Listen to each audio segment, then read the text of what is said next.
In this Canva tutorial, let's take a quick look at how to make a dotted line. So anywhere you can make lines in this, like whether you're outlining a shape or you're creating a line, you can make that line a dotted line.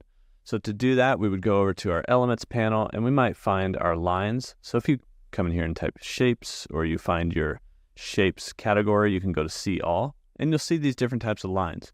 So right off the bat, we have a couple dotted lines that we could choose from. If you were to just choose a solid line, we could bring that line out here, and maybe I'm going to put a dotted line down here underneath Content Creator.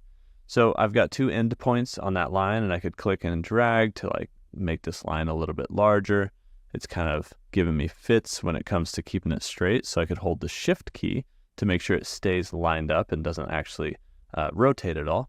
And then we just bring that across, right? So I've got that brought across here. Now I have some line properties that I can attach to this. For instance, I have the line color, so we could choose green. I have the line style. That's where we can choose a dashed line, a smaller dashed line, or a dotted line. And we can also round off the endpoints if we want to. And so that's like a short dash, or we can round it and it's like a rounder. And same thing with the dashed lines, like all the little dashes will be round if you choose the round endpoints. And then we can adjust the line weight. So that's like how big or small these dashes are. Those are pretty much the options that you have when it comes to dotted lines.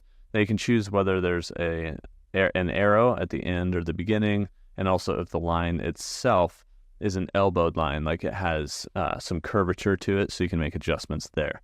But essentially, whether it's a shape or just a line like this, you'll have these line style properties where you can add a dotted line to them. And that's how you can make a dotted or dashed line here in Canva.